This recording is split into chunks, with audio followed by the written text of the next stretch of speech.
Good afternoon, everyone. Hello.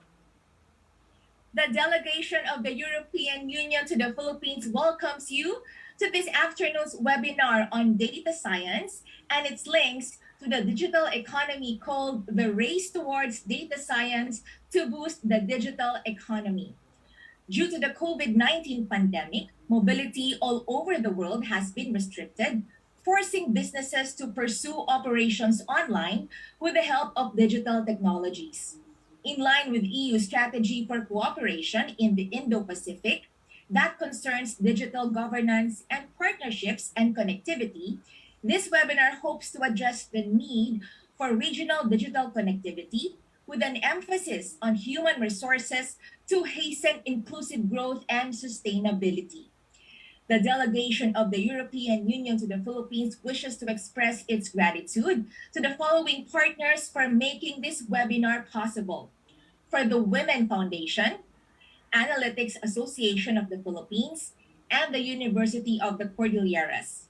We're also being beamed on the EU in the Philippines official Facebook account.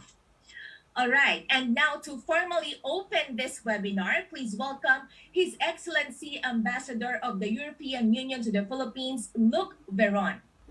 Alam niyo po, I've always been scared of digitalization, but one good thing pandemic has taught me is to learn how to embrace technology. And I'm so glad that I did because it has made me more efficient and has made my life so much easier. It's good to hear that. Thank you very much, Sir Lito. Next question is from Trisha Legson of PUP Manila. Do you think that the current digital financial landscape will be here to stay, meaning in the country, in the Philippines, even after the pandemic ends? Anyone from our panel can answer? Heidi, I can answer that question. And I agree with you. I'm one of those people who never trusted online payments before and never had anything delivered to our home. But since the pandemic started, I was telling Sir Albert earlier, I'm one of the converted ones, and I don't think I will ever revert back to my old way of doing things. I think we have just entered into the new normal already. And if there are some aspects of it that we do not like, I think there are also some good aspects to it that will prove to be and are proving to be beneficial to the way we do things and to the way we live our day-to-day lives. All right. So here's another question from Zoom. And now, before we end today's webinar, may I request a one-liner statement from our panelists? That's right. Thank you very much, sir.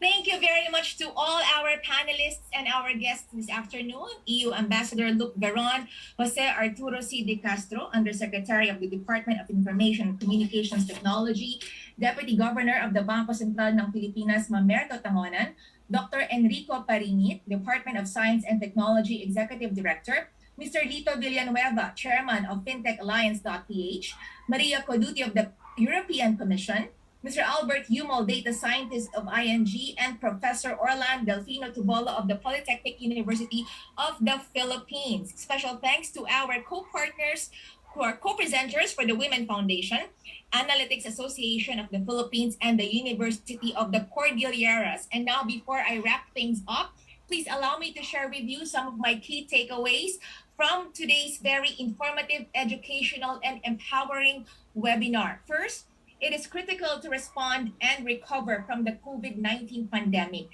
and digital innovation and research play a crucial role in this endeavor.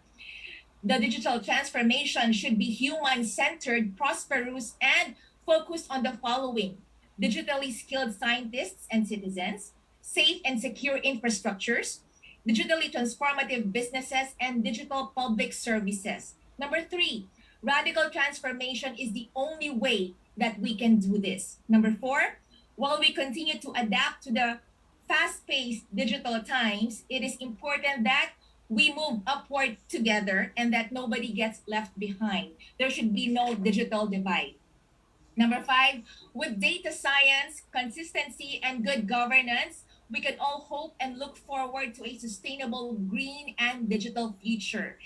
Customer journey and experience must always be the first number one priority.